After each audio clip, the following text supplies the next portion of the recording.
Good morning. Morning. Good morning. Please feel free to move around as may be helpful to be able to see.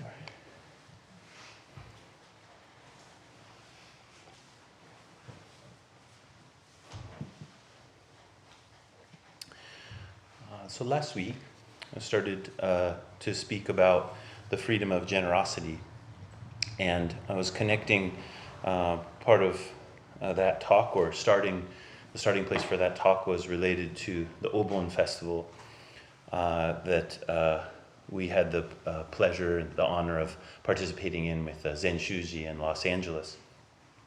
And I had told this story. I told two stories. One was about one of the Buddha's disciples named Mokuren, who upon discovering his mother's incarnation in the realm of the hungry ghosts, gave offerings to the community and dedicated the merit, thereby freeing his mother from that realm of the hungry ghosts.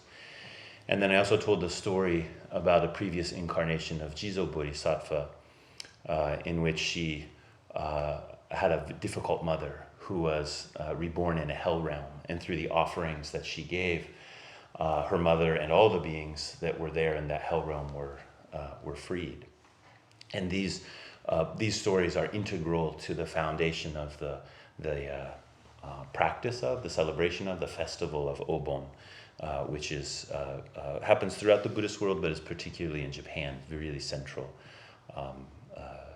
community ritual that happens each year.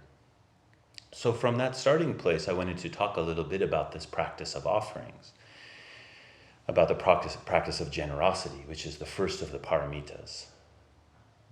It's the first of the perfections. First of the crossing overs is one way that the paramitas is translated. So the practice which brings about freedom, it brings about liberation. Right? That's what a paramita is. And so in the most classical text, there's 6 different paramitas: generosity, ethics, forbearance, vigor, meditation, and wisdom. And as we've been talking about those this year, we started with forbearance, and we're working our way through. I've been trying to emphasize that each of these teachings gives us access to a kind of freedom very immediately. It's something, as transformation happens over time, but there's also something that happens immediately. And so as we're talking about generosity, I want to go into that a bit. What is the dynamic of generosity, and how is it animated by prajna? How is it animated by wisdom? You know, oftentimes when I give teachings about the practice of generosity, I usually start with the obvious and then move to the subtle. What I mean about that is I usually encourage people, just practice generosity. Whatever it is that you have. Right? Whatever it's a material thing, a spiritual thing, an emotional thing, presence of your being, a kind word, whatever it is, don't worry too much. But just offer it. Just give it to others. Share it with them.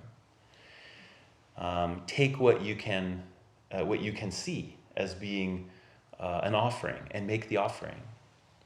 Because when we do that, we will see the ways in which the offering doesn't exactly hit the mark. There's something inside of myself, some way in which the posture of my heart is not completely aligned with the offering. And so those very obvious offerings also will start to teach us.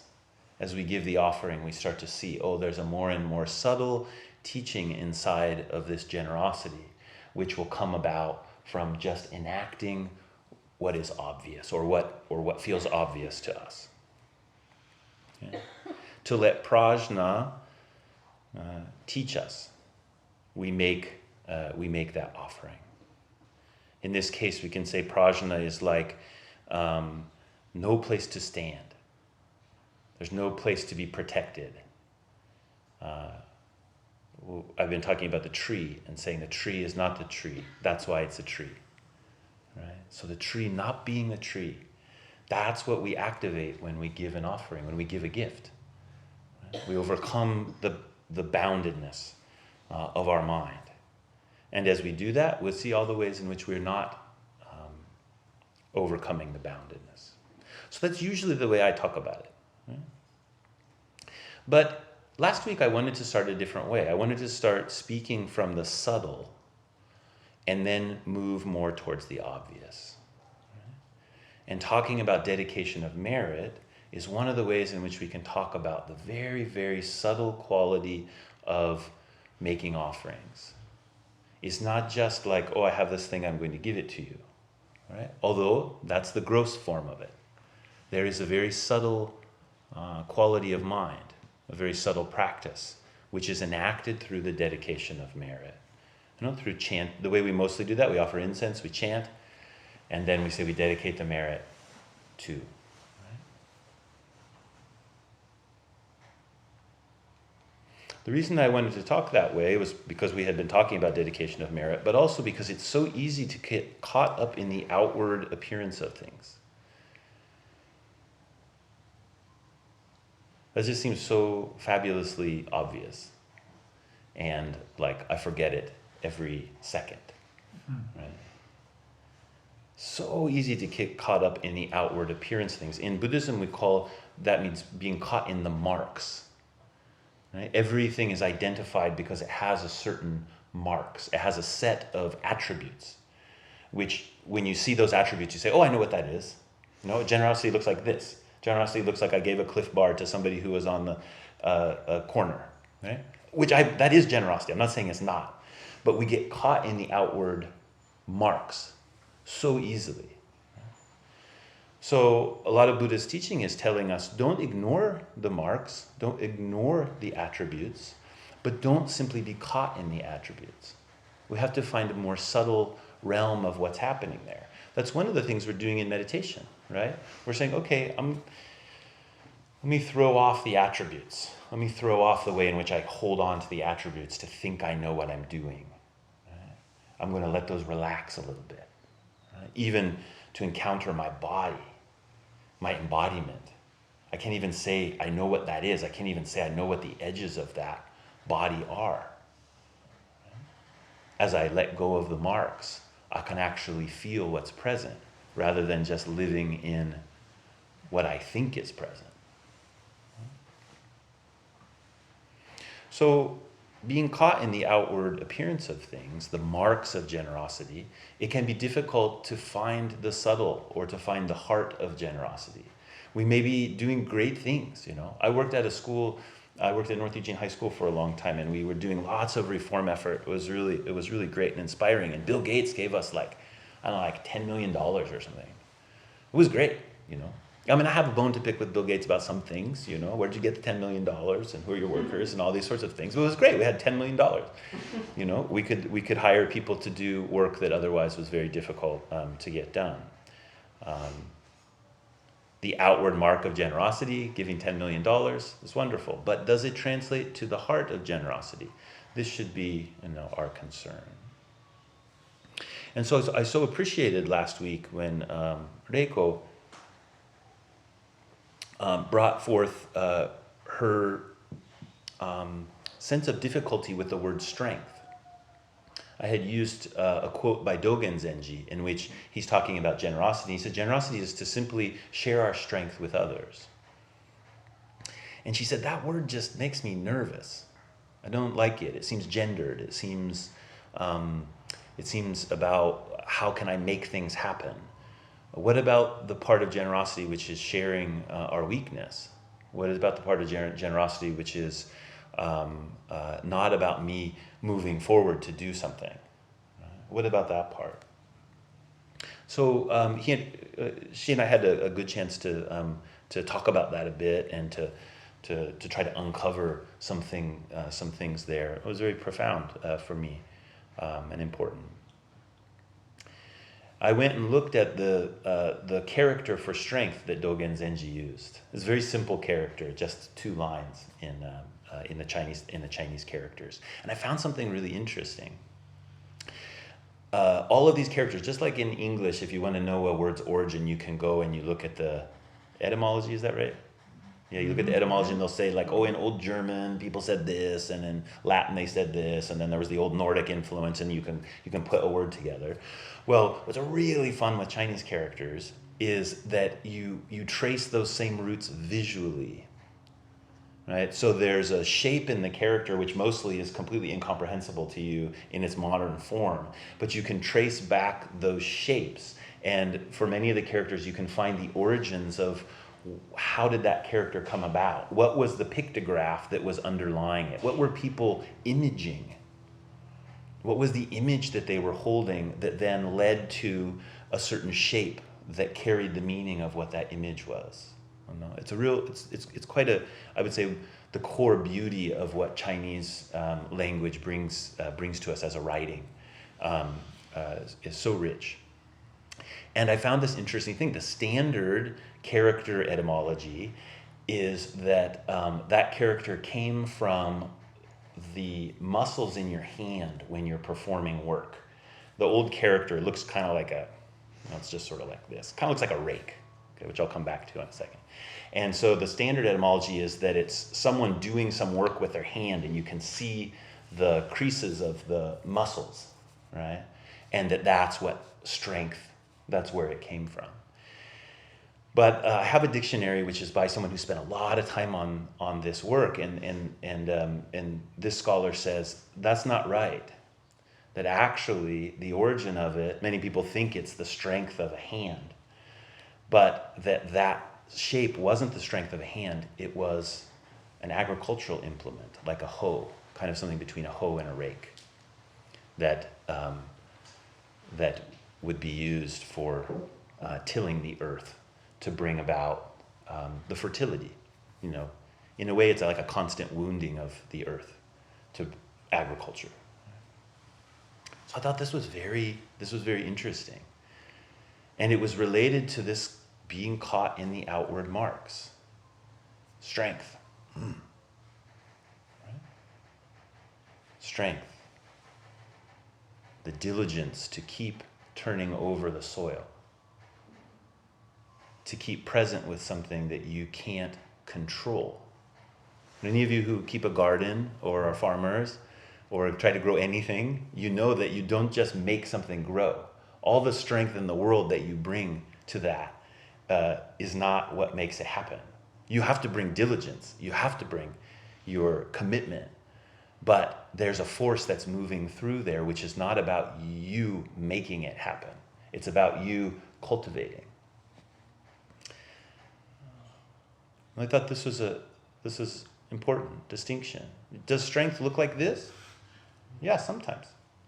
But it's very easy to get caught in the outward appearance of strength and think that that's what we're talking about when we're trying to be generous, is where are the places in which I have everything?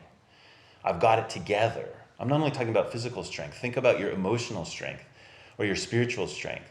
You think like, oh yeah, once I get it all together, then that's when I can share with other people. Right? Well, generosity is saying you have to do that right from the beginning. It's not about just the outward appearance of strength. It's about your willingness to see our interpenetration and to rely on it. The giving and receiving of generosity is our state of being. To be means to be in a constant process of giving and receiving. That's how it is that you can be.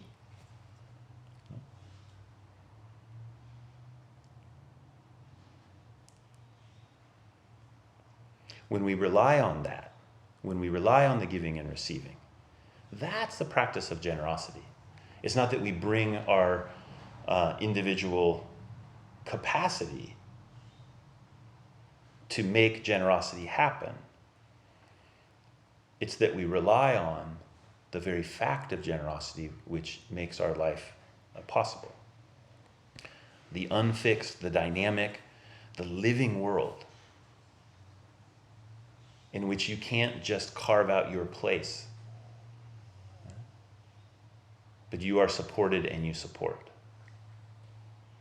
What is it to rely on that?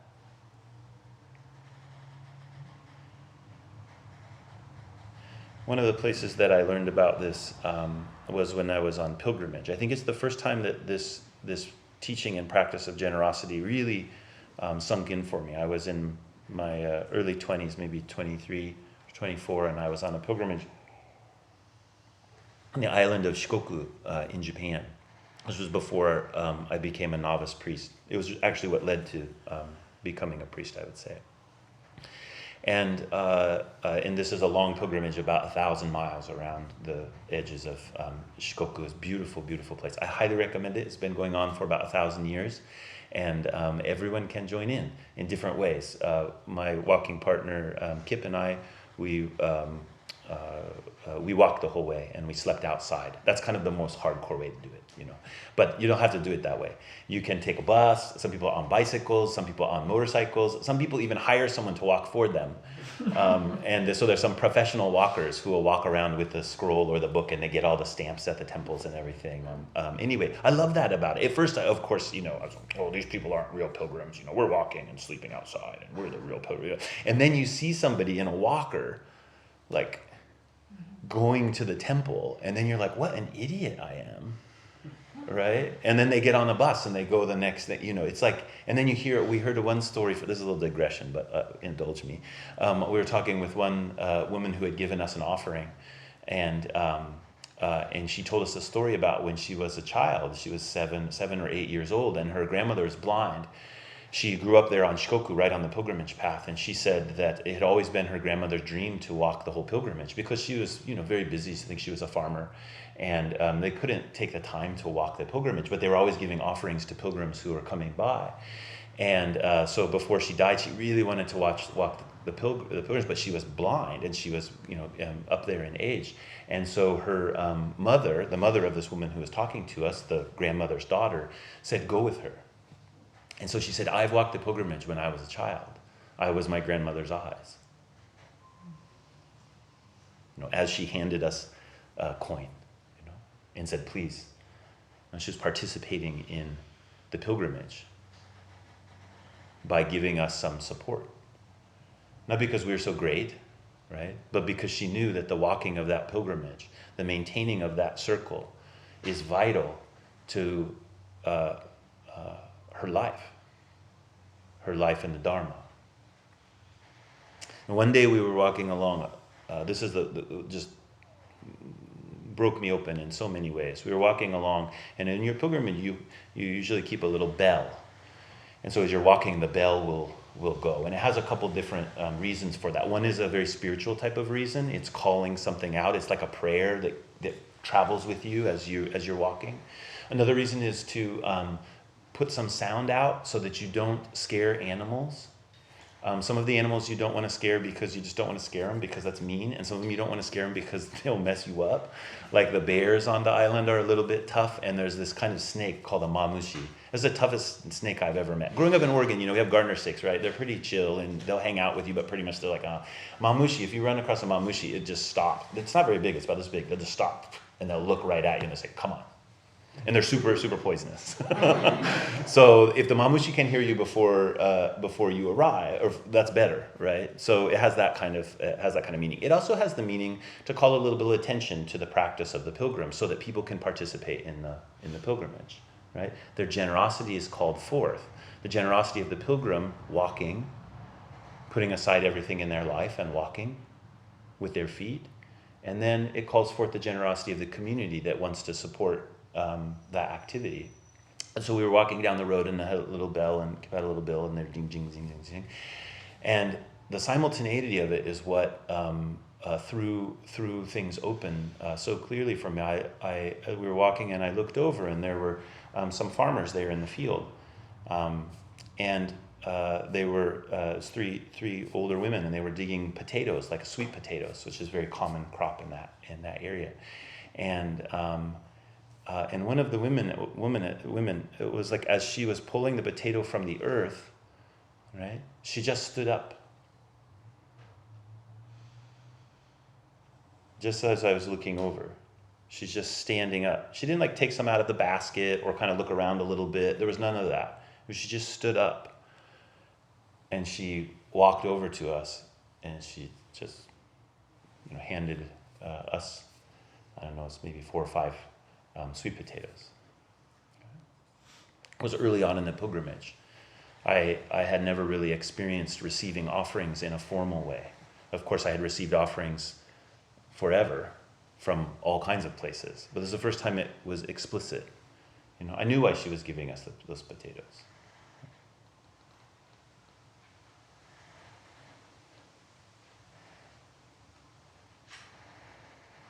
And in a way, she wasn't giving them to us. And she was giving them to the Buddha. She was giving them to the unfixed, dynamic, living world that is generosity. And she knew something about that. And she taught us about that by giving us something very, very directly, very simply.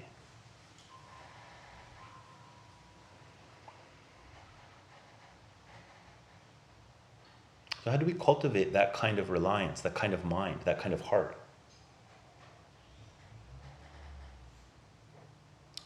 Part of it is actions. What I was saying earlier as being the obvious. Just share. Just till the soil by doing that. Just share. But also, what is the generosity of your thoughts? Do you ever find yourself being pretty harsh on yourself or others? In your head? Maybe you have a very smiley face. Maybe you're bodhisattva in your face, but the inside you're like, whatever, that person, So generosity doesn't just happen with our actions, it happens with our thoughts. It happens with our words. How a kind word can just turn the whole world. We can practice generosity with our view. What is the way in which I apprehend the world? What is the way in which I see the world? What would it mean to be generous with the way I'm seeing? Even being generous with our convictions. Do you find yourself backing up a little bit on your convictions if you're around somebody that you think might not agree with you? It's like a very subtle thing. You just kind of round it out, It's let's just cover it with a little, something slick, so that we don't get into a friction, No, I'm not saying we should go up and sort of growl at people all the time, but I am saying that is there some other possibility, right, in which we could be generous with our convictions? We could be showing our own place.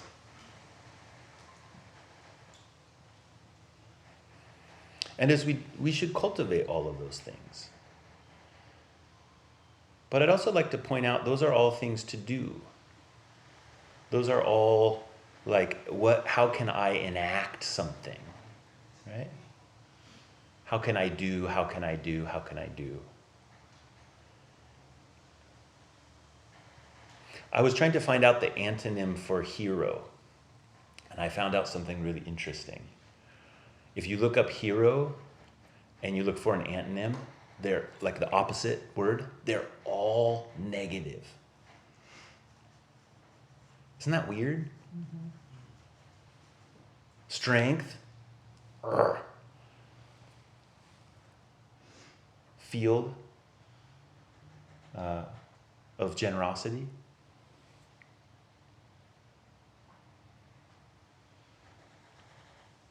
And so I decided, well, maybe we say hero and farmer. Maybe that could be our little dichotomy that we could play with a little bit. It has its own problems, right? But actually, within the Zen school, that's something that we kind of make a joke about. This temple's from the Soto school of Zen Buddhism, and there's another dominant school in Japan called Rinzai, and people will also say that Rinzai Zen is a warrior Zen, and Soto Zen is the farmer Zen. And that has a bunch of historical roots for that. And there's a bunch of digs that the Soto people get on the Rinzai people, and the Rinzai people get on the Soto people. That sometimes they'll call us potato heads, which I think is fit because we tend to get a little sleepy in Zazen and not be as sharp as we could be. Anyway, but I just want you to play with that a little bit. It's just like one image. What's the difference of the hero being what we think generosity is about or practice is about? Or to what extent can we feel that the whole field of being is being cultivated and that the strength emerges from the field, not just what I can accomplish? Before the Buddha sat under the Bodhi tree and was fully awakened, in one legend it speaks about a journey after he had received nourishment from Sujata, who brought him a bowl of milk porridge, because he had been practicing ascetic practices for many years and was completely emaciated. And when he gave up that ascetic practice, he thought, well, what am I going to do? And Sujata brings him this bowl of milk porridge. It nourishes his body, and he gains some strength. And there's different legends, but one of the legends, after he gains some strength, he goes on a journey. He's trying to decide, where is it that he should sit? Where will he take up the seat of meditation? And in this legend, it said that one of the first places he goes is to a mountain called Prajnaparamita, which means pre-enlightenment mountain. Right? So it's a legend, right? That's the way that works. And he goes up to the top of this mountain, and on the top of the mountain, he thinks, oh, this is a good place to practice. This is a good place to have my final awakening. I can look out over all of the lands, right? Up here at the top of the mountain. And he's about to sit down and take the diamond seat. And it says that the whole mountain shook, that in fact the whole world shook. And the mountain spirit appeared and said, please don't take the seat here. If you take the seat here, the mountain will be destroyed. The world will crumble. It's really, this metaphor is really beautiful, or the mythology inside of this. He goes to the place that we think would be obvious, right? The place where you can see out over everything. You can know everything. You can be there at the pinnacle, and that would be the place of enlightenment. That would be the place where you could sit and you could enact the purity of living, which was the Buddha's awakening. But the Buddha hears the spirit, and he thinks, oh, you're right. And so he goes down the side of Prajnaparamita, and there's a cave, and he goes down deep into the cave. And there's a massive serpent there known as a naga. And he says, oh, this must be the place, right? Deep in the mountain, in the dark. That's where I can sit. And again, everything shakes, and the spirit appears and says, don't. If you're awakened here, everything will be trapped inside this cave. And so the Buddha hears the spirit and says, oh, I see. He says, what should I do? And the spirit tells him, he says, you should go to the valley where there is a river. And by that river, there is a noble tree. That's where you'll find the seat. And so the Buddha, while he's leaving the cave, the Naga says to him, please don't go. I need you. And so the Buddha leaves his shadow there in the cave, and he leaves. And there's a whole bunch we could talk about there, but I'm just going to leave that image in your mind. And he goes down to the valley, and he receives an offering from a grass cutter, a boy who cuts grass for a living. And he takes that grass, and he finds the tree, and he sets it under the tree, and he sits, and that's where his awakening happens. Just want you to think about that for a second. What is our strength? What is the hero? How important that is to have a direction, to have a focus, to want to see out, to want to know truth. But the Buddha is directed back to the valley where there's a river, there's a forest, there's a jungle actually. My Dharma brother would always say that to me. He said, oh yeah. You're sitting in the jungle, there's bugs go in your underwear, like you're totally in touch with the things. If you sit outside, or if you sit in a monk's hall, you experience this, Genjo, in the monk's hall in Japan. You'll be sleeping, and all these bugs, they're around, right? Like you can't keep them out. Really one with everything. There's something in those stories about limitations. There's something about our perspective being limited. There's something about weakness. And I want to bring this up because generosity as a spiritual practice, as prayer, I'll use that word, as a way to bring about the realization of the deep spiritual imbuement which we are living with all of the time.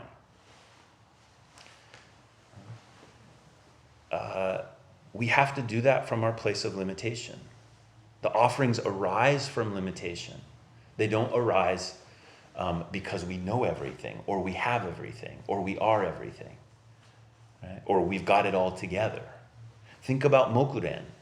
Mokuren could make the offerings to the Sangha in his pit of despair. He brought his sorrow and he brought his hope to the Buddha. He brought his sorrow and he brought his hope.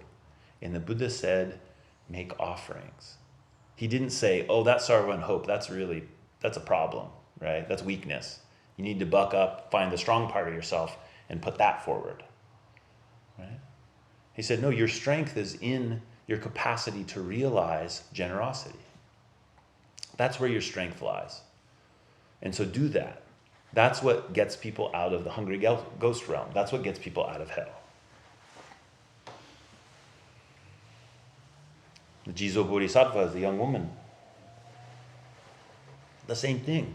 Totally distraught about worrying about her mother. And the Buddha appears and says, oh, I can tell how much you care. And because I can tell how much you care, I will show you a way that you can see what's happening with your mother. And so she does. And she sees that her offerings, right? The offerings right in the midst of her sorrow, those offerings are what made the difference.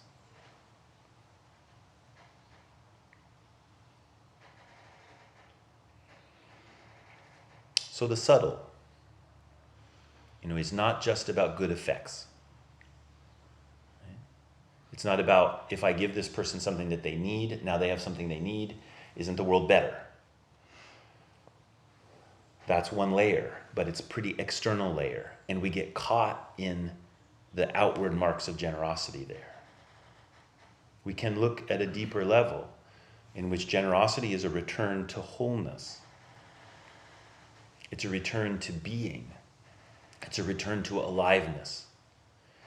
It's a relinquishment of objectification, both outward and inward objectification, where we're living in a world of objects. Right? Living in a world of objects where we say, well, this is mine. Right? The only way it can be yours is if you made it an object. Because you can't grasp anything, actually. You can't hold on to it.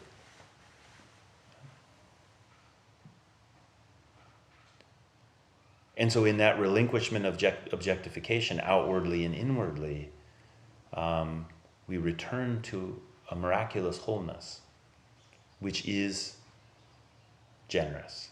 It is sharing.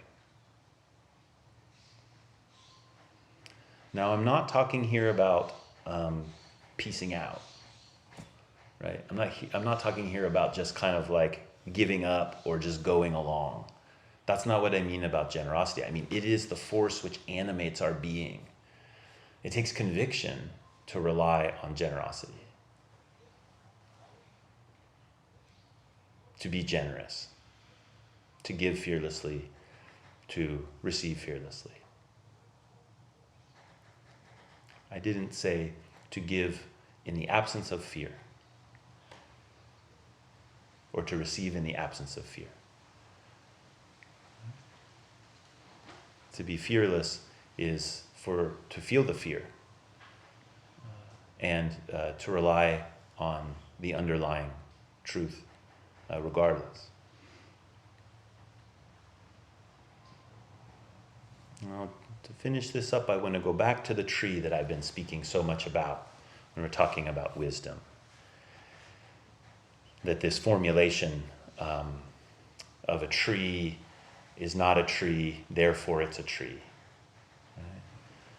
If we say we look at a tree, it's obvious it's a tree, no duh, right? But if you look a little bit closer, you'll see it takes everything for that tree to be there. You need the wind, you need the rain, you need the sun, you need the earth, you need your mind looking at the thing to be able to conceive it as a tree.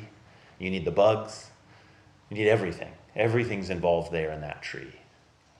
So we say tree, but when we say tree, that actually references everything, a wholeness.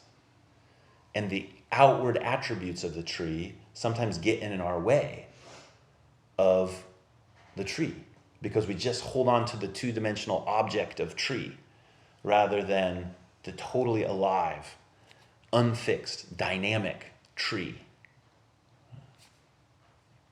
So the tree's generosity is the tree showing up as your life, just as it is. The tree shows up just as it is. And it shows up as your life. The reason I say that is because if you're apprehending the tree, if you're perceiving the tree now is your life. That's what life is made up of phenomena showing up. And it shows up as it is. It's not contrived at all. In Buddhism, we call that showing up thus. One of the terms for the Buddha, Tathagata or Nyorai in Japanese, means thus come. Right? Just so. Just as it is. And the tree shows up just as it is.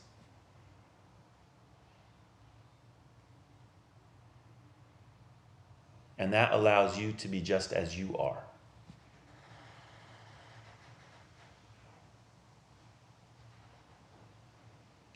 The generosity of the tree is your own generosity.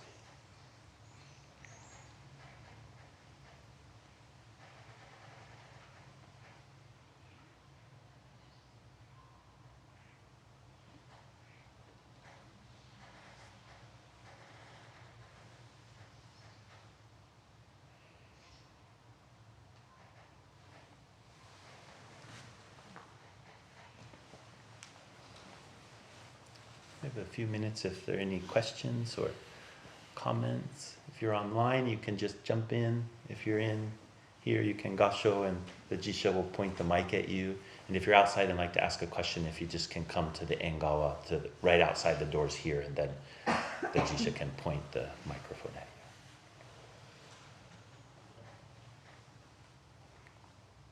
at you. Ejo? Hi. I'm still trying to puzzle over how to even ask this, but is there, like within the experience and within the practice of generosity, is there an element of kind of forbearance? You kind of like, the best I can imagine is like, you just gotta sometimes try something. Just come from a generous place and try something. Whether it's to offer something to help somebody, to diffuse a situation that's gotten tense, things like that, where there's not, a clear, nothing is clear, everything's kind of muddled. Yeah. I don't know if that makes sense, but. Well, I think you're really onto something there. We find the paramitas in each other, and as we're practicing them, that's one of the, I think, very rich parts about the paramitas is you'll find that there are other paramitas show up in it. So forbearance, for example, in relationship to generosity, I think is very necessary. And it can be necessary in some really kind of simple ways, like how do you stay connected to a situation that is difficult to stay connected to so that you can make your offering. That takes real forbearance. Like sometimes offering, there's a pilgrim and you see the pilgrim coming by and you say, oh, I want to help them, and you give them something. That's great. And maybe we don't see forbearance in that as much, but there's a lot of situations where to stay connected to the situation, so we even know what to offer, takes a presence of something that's difficult. I'd say especially in human relations that becomes really important. One of the deepest levels of the practice of forbearance is called forbearing the implications of the Dharma, which is scary a little bit to me. That the implications of the Dharma teachings will challenge us. They will challenge how we are and how we live. And so part of the practice of forbearance is staying connected to those implications. I think when it comes to the practice of generosity, sometimes that's just realizing we can't hold on to something that we want for ourselves. And that's forbearing the implications of the Dharma in the sense that we have to share it. But maybe we don't want to. As we put it forward, we may a little begrudgingly. I have this image in my head of like when I was a boy and I, with my brothers, my mom would say, okay, you have to share this. Kind of. We had a game though, like one person broke it and then the other person chose. Did you do that? Like they have a candy bar, one person breaks it and then the other person gets to choose the half. So the person who's breaking it tries to get exactly in half. So that, because the other person will take the big one, At least my brother would take the big one. I would take the big one. I'm not sure if I'm answering your question, but. You did, thank you. Yeah.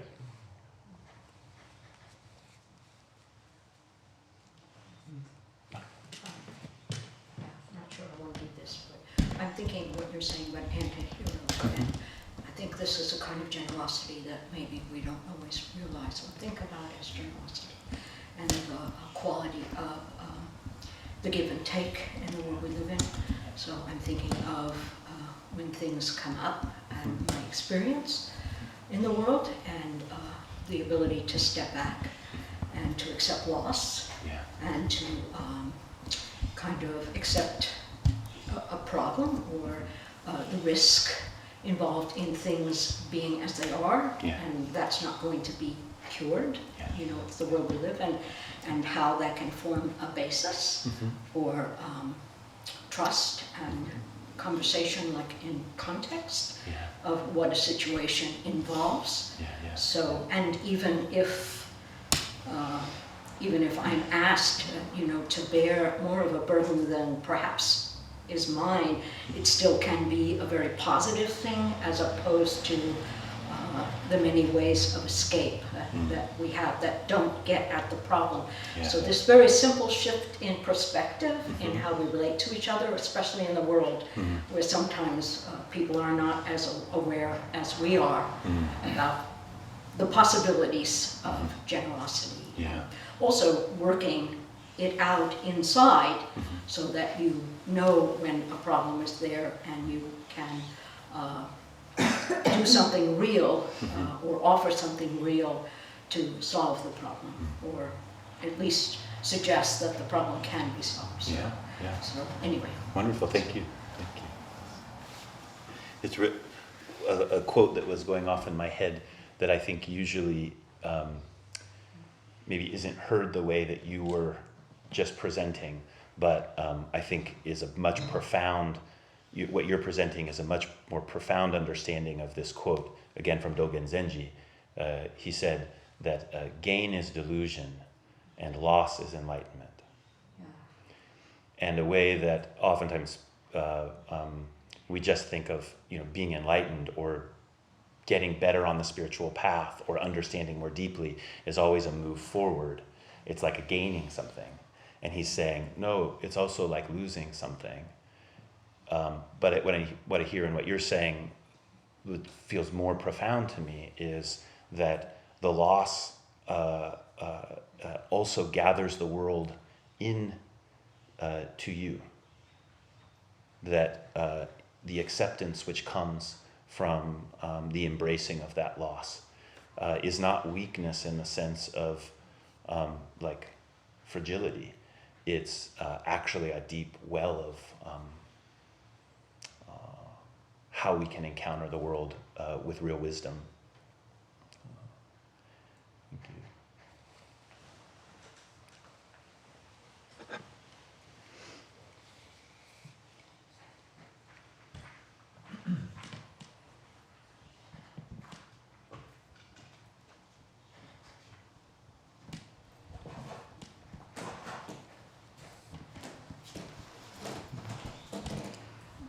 So thinking about, and I haven't heard the question, so I hope I'm not being repetitive. So I've been thinking about what's going on in Wisconsin and Kenosha. I don't know how much people know about it, but a young man named Kyle, 17 years old, came, I don't know how many nights ago, and shot 3 people, 2 of whom have died. He apparently, perhaps his mother bought the gun for him, and I don't know if people have seen his photograph, but it's very disturbing.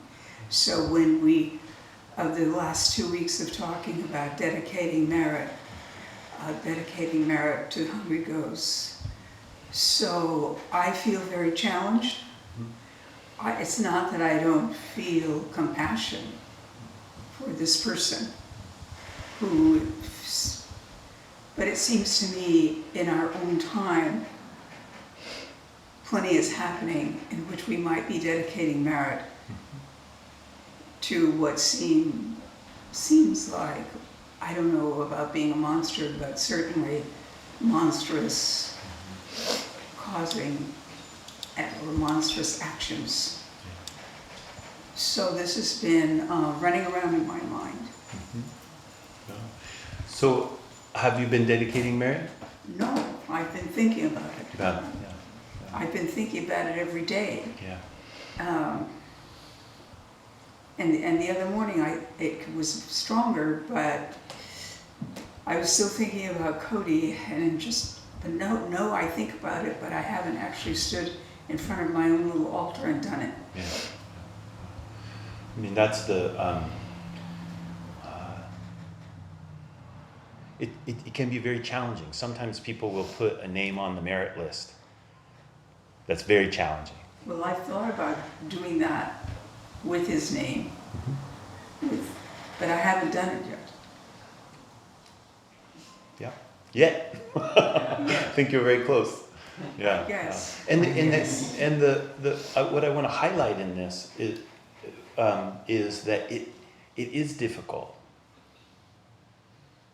right? Because we see beings who are creating great suffering, and there is such a pull, a magnificent karmic force, to see them as two-dimensional, undynamic things. You know, he becomes the whole face of senseless destruction and domination and violence. When we hold him that way in our mind, he will certainly stay that way. And so I don't mean to say it's easy. I'm going to say that that's just very, it's what will happen. That's how we will see them. And so the practice of generosity, not only in the sense of what can we do in outward sense, you know, to help somebody, but how can we change our view? How can we change our thoughts? How can we change our convictions so that the world is shifted as we dedicate merit? That happens immediately. Something fundamental shifts. It doesn't mean that we go, la, la, la, la, la, la, la, now, you know, I love everyone. It means he's still that face of a monster. But another kind of seed can be planted. Well, when I think of him, particularly, I feel sorrow, not anger. I think there are other people there that the adults, I don't know, but I think this is the path for it. Yeah. And behind, just what you're saying there is so important, like locate where the monster is. Because if it's not him, it's his mom. When I first was reading about it, the thing that stuck in my head was his mom drove him there. Exactly. And so he starts becoming less the target of my needing an object to hate. And now she becomes that very quickly. Yeah. And if I look behind her, who might I find? Exactly. Mitch McConnell? Exactly. Yeah, doesn't take long, right? Right, exactly. So this is the way in which a dedication of merit, just like when you see the tree and the tree is just a tree, but it's the whole world. in this kind of environment, it's exactly the same thing. There is this person, right? And if the whole universe is showing up there as that person. And if we follow back to find the demon, it's just demons all the way back. And pretty soon it'll come right back around, to me. And so to turn that over, I need a practice of generosity. And my deep hope, actually my deep faith, is that when we live that way, that the society starts to become that way. That's the hope. Yeah. Yes.